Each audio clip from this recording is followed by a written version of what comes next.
जिसने असुर सीजन 1 देखा है वह असुर सीजन 2 ना देखे, ऐसा तो हो ही नहीं सकता। और जिसने सीजन 2 देख लिया है वह सीजन 3 का वेट न कर रहा हो, यह भी होना इम्पॉसिबल लगता है।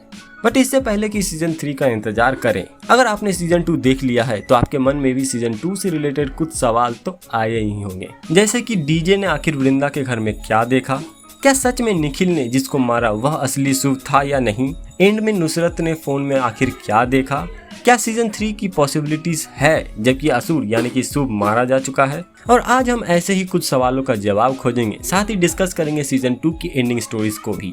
और अगर इतना भी कम लग रहा है तो आज हम सीजन 3 के कुछ फैन थ्योरीज को भी करेंगे डिस्कस। तो इससे पहले कि एक्सप्लेनेशन शुरू करें, यह रहा आप सभी के लिए एक स्पॉइलर अलर्ट। आप इस वीडियो को वॉच लेटर में कर अभी ही छोड़ सकते हैं अगर आपने यह वेब सीरीज अभी तक नहीं देखा है। तो अब शुरू करते हैं। तो सबसे पहले समझते हैं कि हमने एंडिंग में अभी तक क्या देखा। हम देखते हैं कि सोनिक बॉम्ब एक्टिवेट हो चुकी है, जिसको कि शुभ के मेन कंट्रोल रूम से ही डिफ्यूज किया जा सकता है। दूसरी तरफ शुभ के कंट्रोल रूम में निखिल और नुसरत पहुंच जाते हैं और सीबीआई का हेड इनको बॉम्ब डिफ्यूज करने का ऑर्डर देता है। बट डीजे इनको ऐसा करने से मना करता है, यह कहकर कि पहले 10 सेकंड से इससे किसी को कुछ नुकसान नहीं होगा। निखिल डीजे की बात मान जाता है और 10 सेकंड बाद बॉम्ब को डिफ्यूज कर देता है। तभी डीजे को शुभ वहीं दिख जाता है और वह उस पर गोली चला देता है। डीजे शुभ के पास जाता है जहां पर शुभ उसे उस्काने की कोशिश करता है ताकि वह उसे गोली मार दे और डीजे भी गिल्ट में आ जाए। बट डीजे ऐसा नहीं करता और कहता है कि उसे मारने से उसे मुक्ति मिल जाएगी, जो कि वह कभी भी नहीं देना चाहेगा। अगला सीन हमें 1 महीने बाद का दिखाया जाता है, जहां पर शुभ अभी जेल में है और उससे मिलने निखिल भी वहां पहुंच जाता है।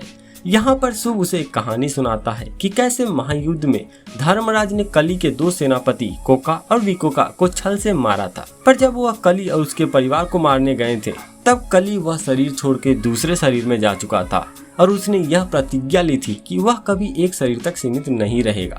जिसके बाद वह यह डायलॉग देता है कि कली के लिए प्रत्येक अंत एक आरंभ है और इसलिए कली अनंत है, यानी कि कली कभी मर नहीं सकता।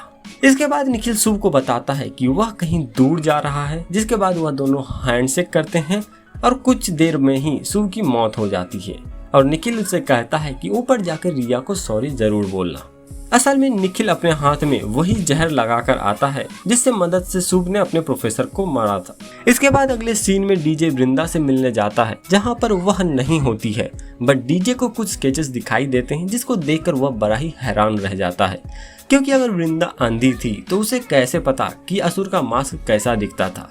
डीजे उस स्केच के नीचे 2 और स्केचेस भी देखता है जो कि शायद कोका और विकोका को रिप्रेजेंट करता हो। यहाँ पर हमें शुभ का वही डायलॉग सुनने को मिलता है फिर से कि कली के लिए प्रत्येक अंत एक आरंभ है और इसीलिए कली अनंत है। कहीं ना कहीं सीजन 3 के लिए यह डायलॉग बहुत इंपॉर्टेंट भी लग रहा है और यही रीजन है कि एक फैन थ्योरी यह भी मानती है कि अनंत, जो कि अब तक कल्कि का अवतार लग रहा था, शायद वह अगला असुर बन जाए और वृंदा और नुसरत उसके 2 सेनापति कोका और विकोका।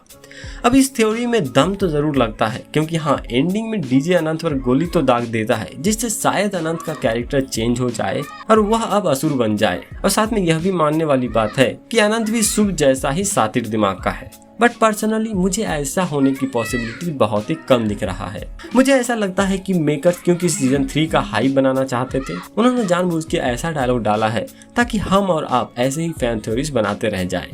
तो सीजन का एंड भी बड़ा इंटरेस्टिंग है। सीजन के स्टार्ट में जहां डीजे बहुत ही वायलेंट और गुस्से वाला दिखाई देता है, जो कि कभी भी कुछ भी कर सकता है अपने टारगेट को अचीव करने के लिए, और वहीं निखिल को बहुत ही असूलों वाला, लीगल सिस्टम में भरोसा करने वाला दिखाई देता है। तो सीजन के एंड में हम दोनों ही कैरेक्टर को अपने कैरेक्टर से उल्टा करते हुए देखते हैं। धनंजय को जहां मौका मिलता है बट वह शुभ को नहीं मारता, और वहीं निखिल जो कि अपनी बेटी के डेथ का बदला लेने के लिए शुभ को मार देता है, वो भी इलीगल तरीका से, जिससे कहीं हद तक शुभ की यह बात कि असुर उन सब के अंदर है यह साबित हो जाता है, क्योंकि सीरीज में सभी कुछ न कुछ गलत डिसीजन ले ही ले रहे हैं एज पर द सिचुएशन। अब एंड में एक और कैरेक्टर जो कि मेंटली काफी इफेक्टेड दिख रही है वो है नुसरत। वह भी सीजन के स्टार्टिंग तक तो बहुत ही अच्छी और साफ सुथरी दिखाई देती थी, बट जैसे जैसे सीजन आगे बढ़ता है हमें उसके डार्क साइड के बारे में भी पता चलता है कि कैसे उसने अपने बहन को एक बार इलीगली बचाया था। साथ ही जब शुभ ने उसको किडनैप कर लिया था और ऑप्शन दिया था कि अपने बहन, जो कि अच्छी इंसान नहीं है क्योंकि उसने कितने ही इनोसेंट लोगों को मारा था एक्सीडेंट में, और एक इनोसेंट लड़की में से किसी एक को बचाने का, तो वह अपनी बहन को बचा लेती है। अब one of the turning point इस सीजन का यह भी रहा कि निखिल ने असुर को मार दिया, बट क्या सच में शुभ मर चुका है? वैसे तो शुभ मर चुका है, बट जैसा कि इस सीजन में शुभ अब लास्ट मोनोलॉग में कहानी सुनाता है और कहता है कि कली ही अनंत है और कली को कभी मारा नहीं जा सकता, वह तो बस शरीर बदलता है। तो हाँ, हम यह मान सकते हैं कि असुर या कली जो भी कह लो बस एक आइडियोलॉजी है जो कि अभी भी जिंदा है। बट किसमें? नेक्स्ट असुर होने को तो कोई भी हो सकता है, बट बहुत ही स्ट्रॉन्ग प्रोबेबिलिटी है कि वृंदा ही नेक्स्ट असुर होगी। क्यों? क्योंकि उसकी बातों से यह पता चलता है कि वह कितना ज्यादा इफेक्टेड है शुभ की बातों से, और शायद वही है जो शुभ के सबसे ज्यादा करीब भी रही है। यही कारण था कि वह उस आश्रम में बच जाती है, जबकि सभी इवन कि शुभ अपने गुरु को भी मार देता है। अब एक थ्योरी यह भी कहती है कि शायद शुभ असली असुर था ही नहीं, वृंदा इस सब की मास्टरमाइंड है। अब ऐसा होना भी इम्पॉसिबल तो नहीं लग रहा है, बट मुझे नहीं लगता कि ऐसा कुछ होगा। हाँ, वृंदा नेक्स्ट असुर जरूर हो सकती है, और शायद वह दो में से एक सेनापति है जिसकी बात शुभ करता है, कोका और विकोका, जो कि इतने शक्तिशाली होते हैं कि कली को मारने के लिए देवों को सबसे पहले उन दोनों को अलग करना पड़ता है, तब जाके ही वह कली को मार पाए थे। एक और सवाल आता है कि वृंदा तो एक सेनापति हो सकती है, बट दूसरी सेनापति कौन होगा? इससे रिलेटेड भी एक थ्योरी है जो कहता है कि शायद नुसरत असुर का दूसरा सेनापति बनेगी। कहीं ना कहीं उसके अंदर का डार्कनेस भी बाहर आ चुका है, और एंड में हम देखते भी है कि उसे एक फोटो आता है उसके फोन पर जो कि उसकी नैतिकता और डिसीजन पर सवाल करता है, और मुझे पर्सनली भी लगता है कि वह मैनिपुलेट भी हो चुकी है।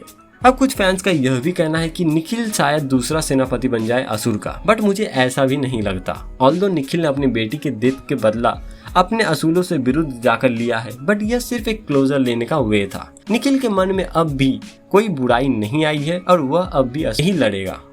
अब एक और बड़ा अनसॉल्व क्वेश्चन रह जाता है कि क्यों डीजे ने सोनिक बॉम्ब को डिफ्यूज नहीं किया, जबकि वह ऐसा कर सकता था। एक जो इसका वैलिड आंसर हो सकता है कि अगर डीजे इसको ट्रिगर होने से पहले ही डिफ्यूज कर देता तो शायद शुभ के पास इसका प्लान बी भी रेडी था, जो कि उसको उसकी एआई ने ऑलरेडी प्रिडिक्ट कर दिया होगा। बट क्योंकि डीजे ने सोनिक बॉम्ब को ब्लास्ट होने दिया और शुभ ने प्लान भी एक्टिवेट नहीं किया, मोरओवर ऐसा साइंस में एक्सप्लेन भी है कि हाई फ्रीक्वेंसी साउंड हमें डायरेक्ट नहीं मार सकती है, बल्कि पहले यह ईयर ड्रम्स को रप्चर करेगी, फिर दूसरे बॉडी को इफेक्ट करेगी और फिर डेथ। तो सोनिक बॉम्ब को इफेक्ट करने में भी टाइम लग जाता है, जिस कारण डीजे ने थर्ड वे चूज किया, जिससे एआई कभी प्रिडिक्ट नहीं कर पाया था। तो सबसे मेन और इंटरेस्टिंग सवाल, क्या सीजन 3 पॉसिबल है? सीजन 3 क्या, मुझे तो सीजन 4 तक की पॉसिबिलिटीज नजर आ रही है। लास्ट के 10 मिनट में जैसा सेटअप किया गया है ना, नो डाउट सीजन 3 तो आएगी, और हो सकता है सीजन 4-5 तक भी एक्सटेंड की जा सके, और हम ऐसा एक्सपेक्ट कर सकते हैं कि सीजन 1 और 2 की तरह ही थ्रिल से भी भरी रहेगी।